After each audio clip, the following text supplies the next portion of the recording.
Black Panther, to Ultimate Spider-Man, Miles Morales, to Black Vulcan, to Bishop, to Spectrum Monica Rambeau, and her daughter Blacklight. All of these black superheroes have some power over electricity or electromagnetic radiation. Let us not forget Jamie Foxx's portrayal of the Spider-Man villain, Electro, or even some lesser-known characters like Thunderfall, Soul Power, and Juice. All have power over electricity also.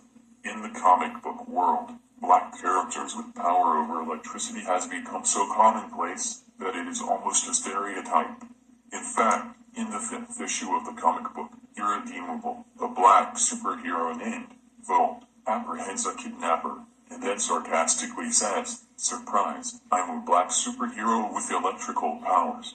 However, since the vast majority of the aforementioned, most popular black superhero characters were created by white men, we have to ask the question, why do these comic book creators portray so many black characters as superhuman, having control of the energies and forces of nature, such as electricity, lightning, and electromagnetism?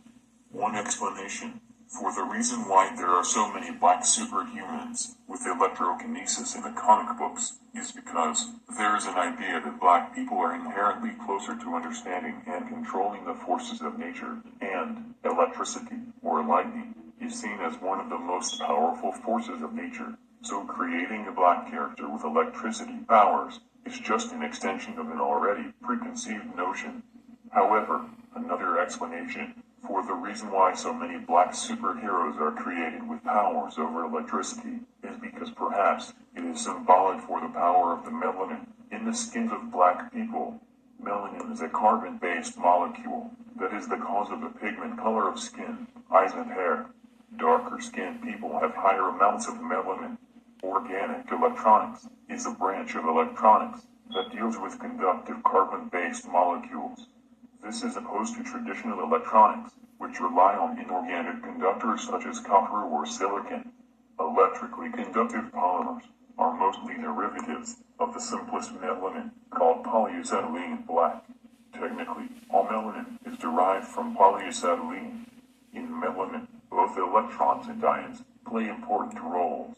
In 1963, it was shown experimentally that high electrical conductivity could be generated in a melanin iodine doped and oxidized polypyrrole black. A paper published in the 1972 Journal of Science proposed a model for electronic conduction in melanin. Structurally and electronically, melanin serves as a rich source of conductive polymers composed of polyacetylene black, polypyrrole black, and polyaniline black, and their mixed copolymers. In 1973, a highly conductive electrical device made with doped melanin emitted a flash of light, electroluminescence, when it was switched on. In the year 2000, the Nobel Prize in Chemistry was awarded to 3 scientists for their discovery and development of electrically conductive melanin. The application of the electrically conductive property of melanin is being used in the field of bioelectronic devices, such as medical sensors and tissue stimulation treatments. A study published in the National Academy of Sciences points to a new way of interfacing conventional electronics to biological systems using a combination of ion and electron conducting biomaterials such as melanin. Melanin is able to talk to both electronic and ionic control circuitry. Organic conductors and semiconductors like melanin are widely viewed as having enormous potential in the area of medical sensors and bioelectronic devices for stimulating or repairing the signal-carrying pathways in tissues, such as muscle or brain. So while fictional black superheroes with powers over electricity is common, the reality is that the melanin in the skin of black people is electrically conductive. In this case, the truth is stranger than fiction and will shock you. So there you have it. We have our little cartoon character Jake putting it down, letting us know a little bit about melanin and how it works. You know, it's a huge blessing from the Most High Yahweh that He has bestowed upon us, and we should not take that lightly or take it for granted. Now, I'm going to let you know this. Esau and his scientists actually have these huge melanin conferences where they get together and they don't, the only thing they discuss is melanin.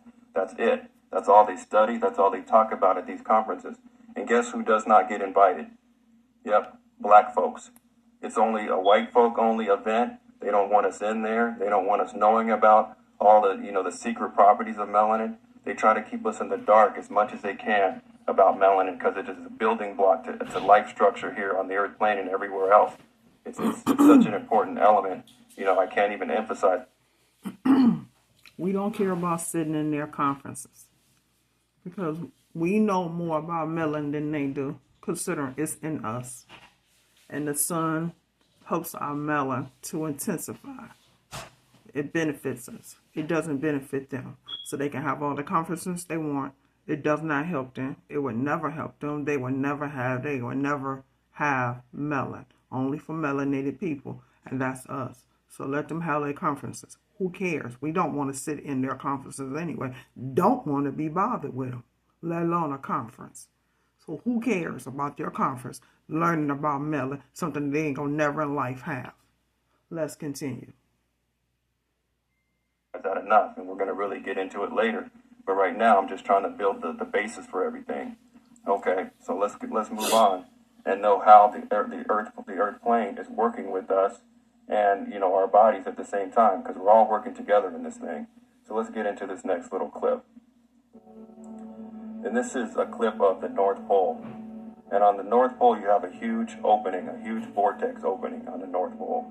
And you can see this energy flowing through there. This is constant. It flows in a clockwise motion. You see me speak about this in some other videos. But it's important here to get this basis down. And this is what it would look like. This is the energy field that circles around the Earth plane. It's really a plane, but we won't get into that here. And it's the same as the body. You see this? Pause this for a second.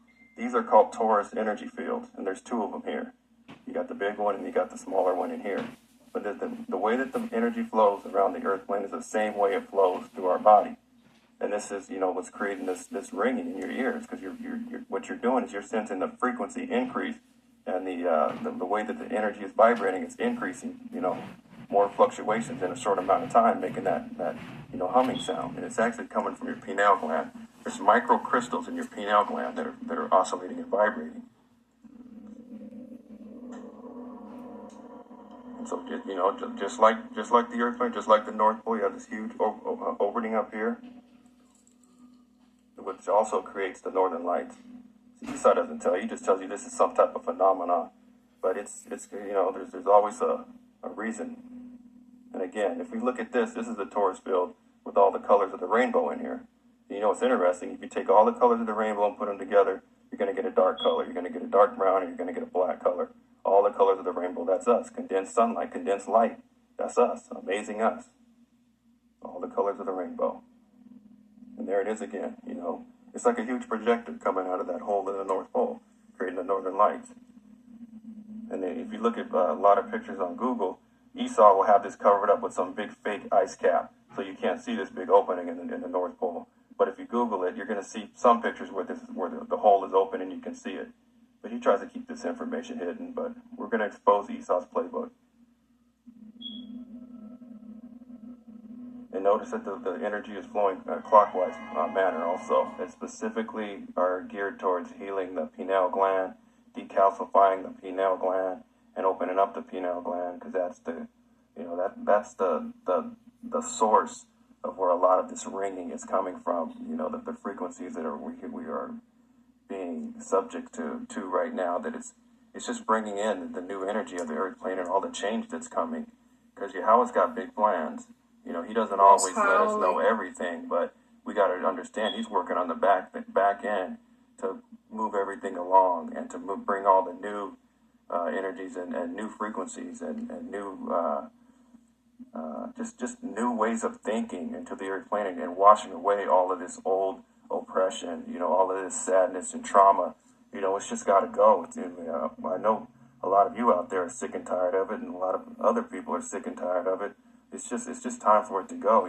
Esau's way of doing things, of control and manipulation and deception, it's just old and it's worn out. It's just done. It's just time to be done with all that madness.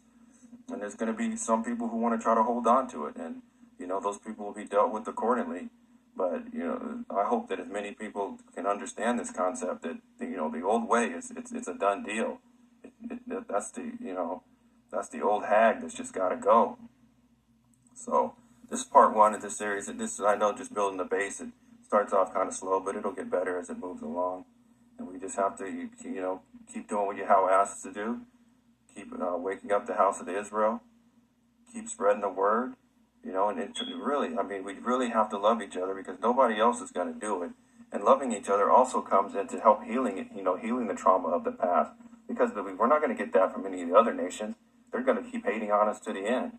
So, in terms of loving each other, that's why it's so important, because we're not going to get any love from any other nations, and then we're not going to be able to do any healing from the other nations, and we're not going to get any healing from them. So it's up to us to heal ourselves too. And so that's why we got to keep spreading the word, waking up the family, and let Howard do the rest. Let the chips fall where they may. And, I hope that we wake up as many people as we can, because when you think about it like this, Israel, is every time you help lead somebody back to Yahweh, you get credit for that. That goes in your good works basket. That's Yahweh's taking note. He sees everything. When he knows you're trying to get people back to him, you get credit for that. But you don't get any credit if somebody gets destroyed. If somebody... Okay, Israel. So we have to work on our frequency with the Most High and get ourselves together. I know I do. I'm fighting Esau left and right. But you know what? No weapon formed against me shall prosper, ever. All praises to the Most High. Salam.